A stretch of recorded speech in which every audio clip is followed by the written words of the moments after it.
Hello, welcome to our video. We're going to be doing every week we do a topical video where we talk about different topics within the VR gaming world.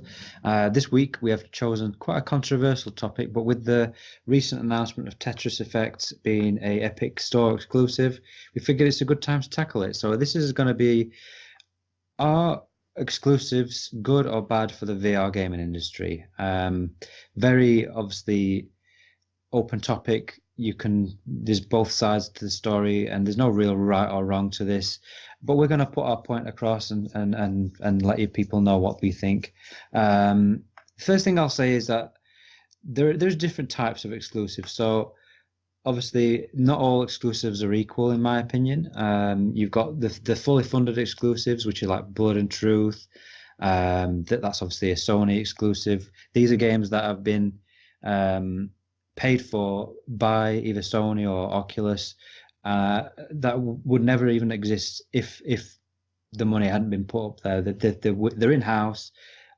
Basically, Oculus or Sony become like EA or Activision. They're the publisher. They pay for the funding for the game to be made, and then the game gets released on the platform.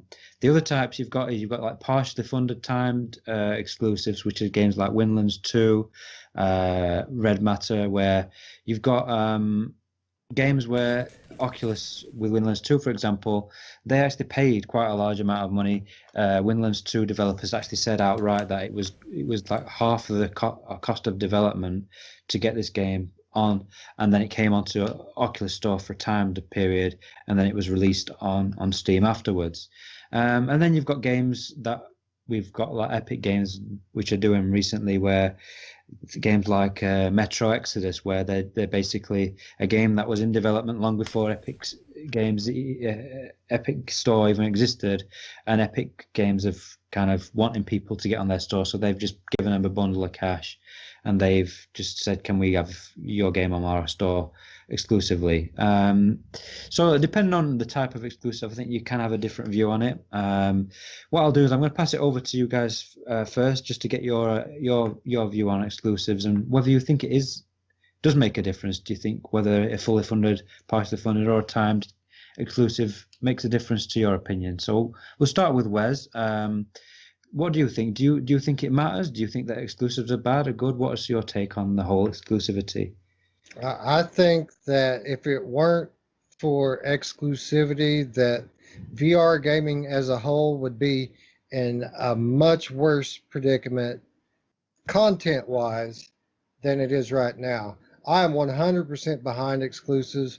I think the only people that really have any kind of real criticism towards exclusives are people who have a game that they want to play, but they can't because it doesn't work on their thing. And I know it's kind of easy for me to say because I've got access to both console VR, standalone VR, PC VR, and I can play what I want. But it's really more than that. It's first of all, when you've got fully funded exclusives, these games are the best games. In my opinion, the best VR games, like Resident Evil 7, for example, my favorite game ever on any platform.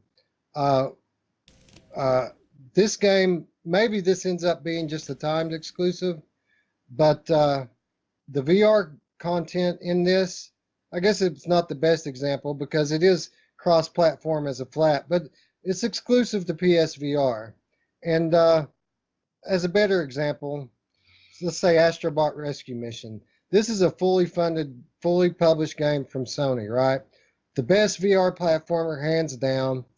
Um, Titles like this would not exist, period, if it weren't for Sony putting up the money to fund them. Why would why would these games be? Why would anybody put the money up to create these games if it wasn't going to give their platform an advantage? And I think even larger than that, any kind of exclusives, whether it be a partially funded exclusive, a, uh, a, a store exclusive like with the Epic Store, or a fully funded exclusive, all of these do something very important for the platform. And what it does is it creates competition.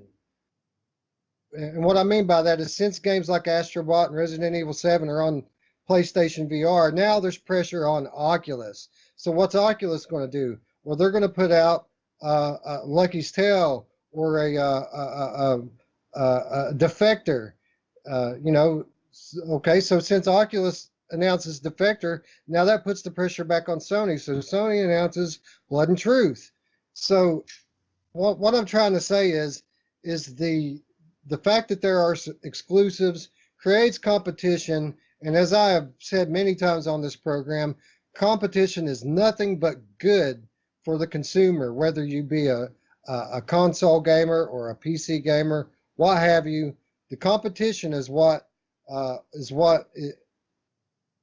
brings the standard of quality up for any platform. And I'll leave it at that. But I'm 100% behind behind exclusives, and if someone says that they're upset that a certain game isn't available on their platform, I'd say that game, if it weren't exclusive, probably wouldn't even exist in the first place.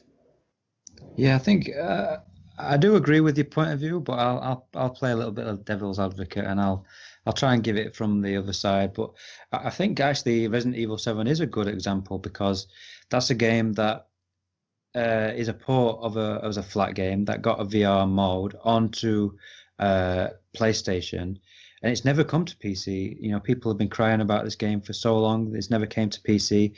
So the reality is, if it's between being able to play that in VR and PlayStation only, and then not being able to play in VR at all, then what do you choose? Do you choose to play it in VR on PlayStation, or would you rather it not be in VR at all and it just be a flat game? That's the thing. So, I think exclusivity for me. I mean, I know we're all going to be on the same page. So if you are against exclusives, you probably want to dislike this video and leave right now because I don't think we're going to really change sides too much. But what I wanted to do really was just give a little bit of some of the cons, because obviously there are some cons. You've already mentioned kind of some of it, which is kind of the fact that you've got to buy into their hardware, you've got to buy into their ecosystem to be able to play their games. That's the reason they do this. That's the reason the exclusives exist.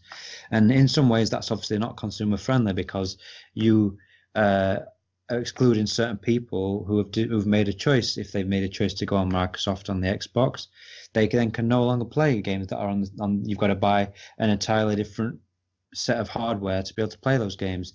On the PC, it's even worse. I mean, PC gamers are very up in arms about obviously this whole exclusivity thing because it's funny because they're not used to it, but at the same time, PC gamers have just got so used to using Steam that they seem to be against any other sort of storefront.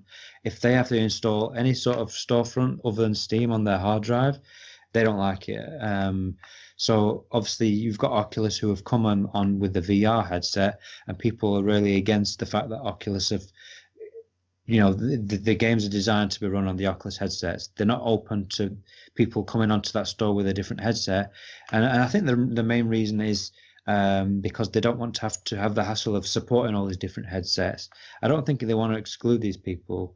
Maybe I'm wrong. Maybe they are evil and they want to exclude people. But I think it's more just down to they've got their own headset, they've got their own hardware. They want to make sure that they get the best coverage. Everything works perfectly. And I have to say, because I recently bought an Index, so I'm not a Rift fanboy or anything. And I will say that I do miss using an Oculus SDK because everything works so well. Games just work. You know, if it's got Oculus SDK, I'd never have issues. I never had issues with the Rift. Yeah, I never had any crashing, I never had any jank or anything like that. Whereas with Steam VR, I do experience some. So, Oculus, I can see why Oculus are doing what they're doing. They want to have that control over making sure that the experience is the best experience they can. And if they start then having to open up their platform to other headsets, then you're going to have some jank because you're going to have to support all these different Windows mixed reality index. You're going to have to support obviously Vive Pro. It's a lot more work, all the different controller layouts, controller formats. So I can understand why they are doing that. But at the same time, I understand why people don't like it on the PC because obviously you have got that exclusivity side of things where you've got to use their store, you've got to install another client, you've then got to use a program called Revive, which, as I've experienced myself, doesn't work as well as using a SDK native support. It can be a little bit janky, it can crash sometimes. So I understand why people get frustrated with it. But I think from Oculus's side, I don't think they're doing it just to be evil and just because they don't want people to play their games. It makes more sense for them to have people play their games. I think it's more just down to they just want to have control over what's on the store and what headsets are being used. And they don't want to have to go through this situation where they're having to support every single type of headset that comes out in the future. So I think that's the main con, is that it excludes people. But I think if I'm honest, I think the main reason people don't like it is just they don't want to have another account. They don't want to go to that hassle of creating another account, having another piece of software on the PC, having to then log into another system. We've already seen the famous Anthony rant from VR 365 with the whole Ubisoft Uplay situation. He really hates that shit. He went on a big tyrant about it. So that's the type of people that they really don't want to do this thing where they're having all these different clients. You've got EA Origin access, you've got obviously Epic Store, you've got Uplay, you've got Oculus on your account. It is a lot of different accounts, and people do want to just try and keep it under Steam, because Steam is the first mover, this first mover advantage. But I'll pass it over to you, Roots, for a little bit. What do you think? Does it bother you having to log into these different accounts? Do you? Initially, I felt the friction, or my mind felt the friction, which is funny because I went over to see if I was going to create an account and realized I already had one. So like the friction wasn't even there.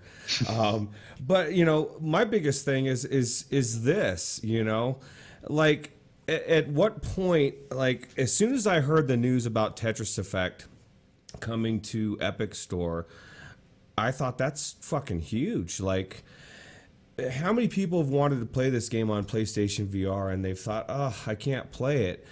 And Epic's trying to draw people into their store, and they're a competitor, they're a company, they want to make money. Would they not want to? And as consumers, do we really want Steam to be the only the only entity selling us our games? Or like Wes said, do we want competition? I think it's a no-brainer to me. If it was me and Epic Store is working with Sony already, RE7, you start bringing, I mean, who knows what the fuck, I mean, you start making that branch between the two, and then there's so much potential, and we all want to play. There's certain games we want to play on there that have been on the PlayStation for enough that maybe Sony has decided, okay, it's not quite a draw anymore. We've already juiced as many people out of it. They're going to get our system for it. Now let's go get the PC people too. It's all about software sales and money. So I think in that respect, it makes sense as well. And it's a first world problem. It's like, oh, well, I got to go buy another console to play a different game. I want to play that game. I don't, that's the game, and I'm going to bitch about it because that game I can't play because I don't own it. Well, like Wes said, I wanted to play Astrobot. I went out and bought a fucking PlayStation VR. Like, that's just the reality of it. And if you can't afford it, then that's just the way it is. At some point we all get a latte, or we spend stupid money in stupid ways. So I guarantee over time you could save up. I just think that's, to me, isn't as much of a con as it's a personal con, and I think it's a con out. I don't think it's that big of an issue in that respect, or it's more of an issue that people create in their mind. I mean, what I'll say onto that is that it is frustrating because it's like I've got an Index and I've got an Oculus Rift, an OG Rift, and I'm in a situation now where I don't want to have loads of headsets. I don't want to have loads of hardware. I just want to have one headset that I can use to play everything. And I've tried using the Index to play Defector, and I am having issues. It's not running as well as it does on the Rift. It looks clearer, but then in the distance, it doesn't seem to be super sampling properly. Um, so for now, I'm having to think, well, maybe I need to sell my Rift and get a Rift S, and it is a bit of a ball. Like I don't really want to have to do that. I don't want to have to keep spending more and more money on this stuff, and some people haven't got an infinite amount of money where they haven't got the money to buy an Xbox and a PlayStation and a Rift S and an Index. You know, But it is a problem. I at think. what point do we need to play every game that's out there? And at what point is it the company's responsibilities to make sure that everybody can play every game? Like, I just, It's not their responsibility. No, I mean, I understand. All I'm saying is I understand the frustration from that side of point of view. Yeah. Like I don't own a PlayStation VR, and that's just because it's just having to spend another £500 or whatever to get another thing to play some more games. It's kind of like I do have to think about it. I can't just. I don't, for me personally, I'm not going to just go out there and just go, oh well, I want to play that game, so I'm going to spend £500 to play that game or those three games. It is a big purchase, and you have to justify it. So I do see it from that point of view. Um, with regards to the Epic Store, I think Epic Store is an interesting one because they've come in obviously with the big bucks because they've got Fortnite and they make billions of, they're making the billions, so they've got the money, they're throwing it around, and I personally, I think it is a good time to have competition because Steam have had a monopoly. They've literally had the PC market to themselves for so long, to the point where, I mean, don't forget, they take 30% of every game. Every developer, no matter how big you are, how small you are, they take 30% of your. If you charge £10, they're taking £3 out of your pocket just so you can sell it through their platform. So there's no wonder after all this length of time, we've got EA who are now decided they're not going to put stuff on Steam. You've got Microsoft who aren't putting stuff on Steam.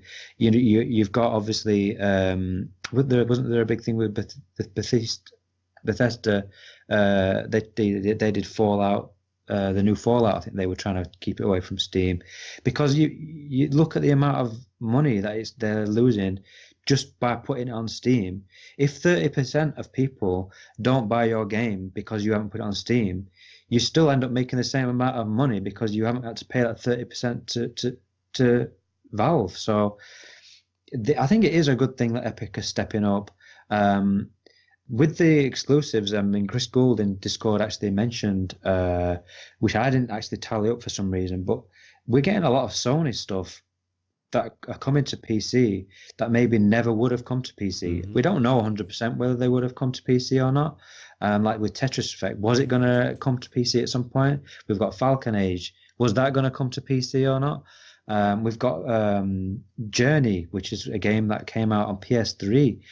All of a sudden now, Journey, after all that time, is coming to PC.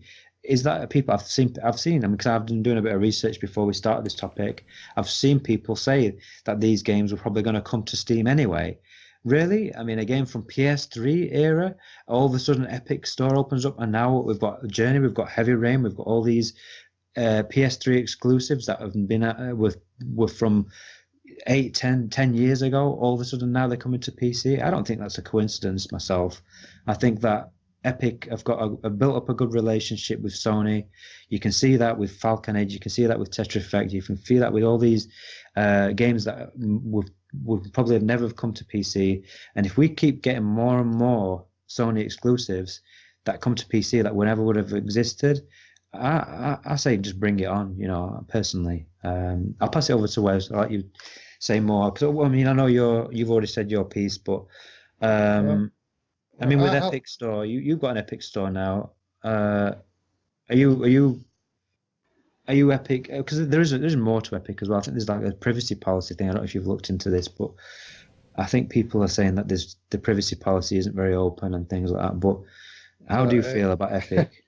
If people have an issue with privacy policies, maybe they should read the Facebook terms and conditions when you buy into that store. But when it comes to these storefronts on PC, again, competition is great for the consumer.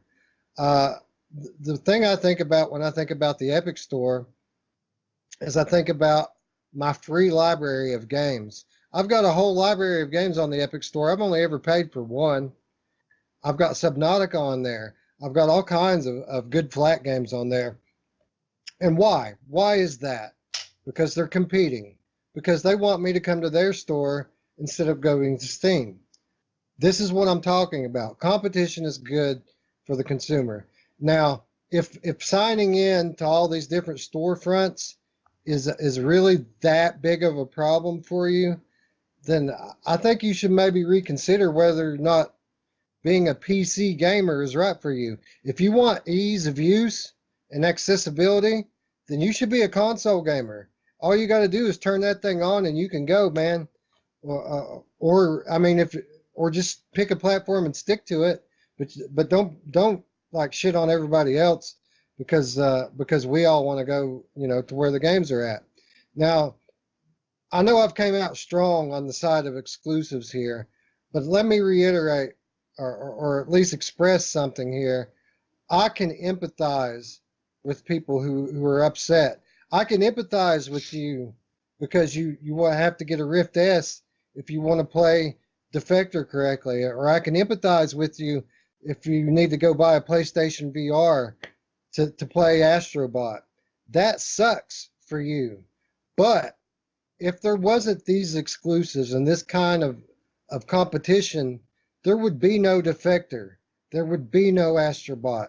These companies would not have funded these AAA level games if it weren't to bring people exclusively in to their platforms. So overall, it sucks. My favorite type of exclusive is a timed exclusive. I really, really wish that I could play all of my favorite PlayStation games on the computer. I can't wait for PS5 just because I want to see what a real machine can do with those games. But I really do hope that everyone on PC gets to play Resident Evil 7 in VR. But again, I don't think there would be a VR mode on Resident Evil 7 if Sony didn't pay for it. No, there wouldn't So, be. I think that's fair to say that there wouldn't be. So, I think we should need to wrap it up because obviously it's been 25 minutes and there's not much more to say. I don't think we're going to change anyone's mind on this. I think if you hate exclusives, you hate Facebook, you hate Epic Store, I think then you're you've a already, hater. yeah, I think you've already made your mind up. I don't think you're going to change your mind just because we're going to say what we say. But my final thoughts on this, on this topic, is that overall, I think they're a good thing. I think that they bring us games that would never exist, games that are games from the future that if we relied on, I mean, not even from the future, because if we didn't have these exclusive games, VR might be dead. VR might not have got built any. In fact, I don't think it would have built the traction it would have done because it's the games, it's the content that gets people onto the platform, and without people on the platform, developers don't want to make games for it. So it's the chicken and the egg situation. You've got to get people on the platform. To get people on the platform, you need the games. So to get the games initially, you need companies like Sony, you need companies like Oculus, you even need Epic.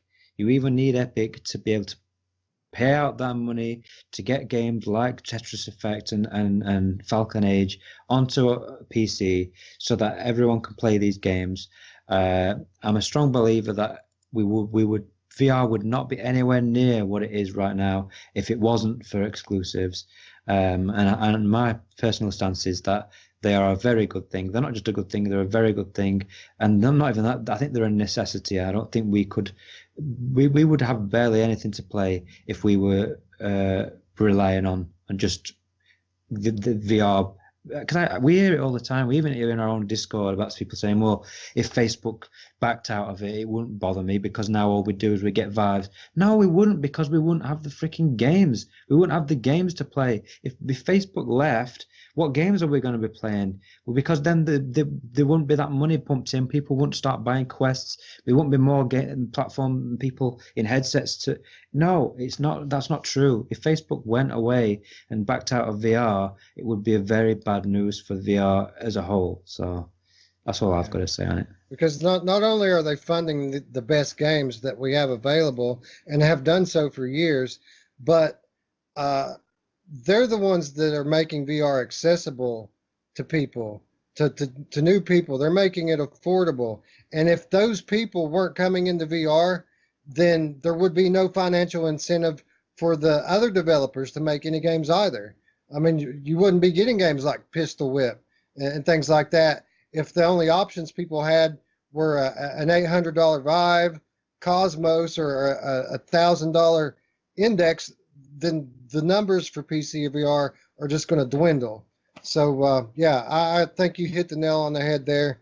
That these big companies, at least thus far, have been what's kept us alive, in concert with the indie developers as well. The independent developers have played a very crucial role in the life of VR as well. But I don't think we could have lived without either of them, to be honest.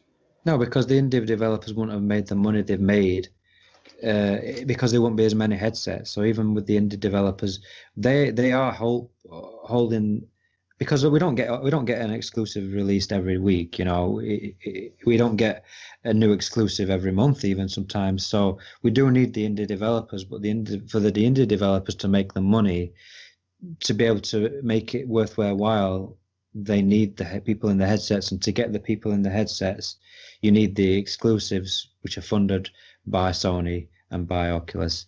Anyway, I'll pass it over to Roots. You give your final verdict, and then we'll end the video. I'm sure this is probably going to offend some people, but I think the whole Epic Store thing, I think it's fucking ridiculous. Like at some point, just your example, both of yours, like people financially can't afford to get a PlayStation. They can't afford this or that. You got a chance to play it on PC, and nah, I don't want to. You know, Epic Store. It just to I've me, got to admit, I don't get the Epic hate as much. I don't really get it. I think, yeah, it's weird, and you know, I think. All in all, it's good. Like for all the reasons you guys said, it's just a good thing to have competition. We're all benefiting from it, and there's going to be games like, even if I can't afford a game for a week or two or whatever, there's games we can't play, games we don't even know about. I just found out about the Morrigan. You know, it'll be okay. You know, like something else will fill the space. So anyway, that's my thought. Anyway. yeah. Yeah, I think we've said enough. Anyone who's still listening is probably going to be on our thought train. I think they would have left in a rage and disliked our video and commented on our video by now. So we got to be sure to put this one on Reddit. Yeah. Just because I want to read the comments. We'll put them on Reddit, and we can't put them on Vive because you're not allowed to self-promote. But yeah, Vive Reddit are very, very against Oculus and I bet. anything like that, they will put it up there straight away and shit all over it. And this whole Epic thing, it's just, I don't get it. I don't get the hate. This is competition. This is good for the market. This is good for the consumer. It's good for the developers. The developers get more money for their games because they only get charged 12.5% over. It's like half. They're getting charged half the freaking commission Publishing, from. Yeah, it's just. It's good for everybody. I don't get it. So I think we understand why. We understand it from a business point of view, and I think some people think of it more too much from the consumer point of view. They're thinking it more just from, I want this and I can't get it, so it's bad. And I don't. You've got to look at the overall picture to really understand it. So anyway, I think we've said our point. I don't think we can make it any clearer, really. So that'll end the video. If you agree with us, leave a comment. If you disagree with us, I'm sure you've already backed out, but if you are still listening, leave a comment. Let us know. Join the Discord. Let us know. We're always interested to have a balanced debate. I did try to keep it balanced by going through the cons, but personally, I just believe it's so far leaning towards the good that I just can't defend it as a bad thing personally. So and that's it. We'll end it there, and we'll catch you guys later. Bye. Bye.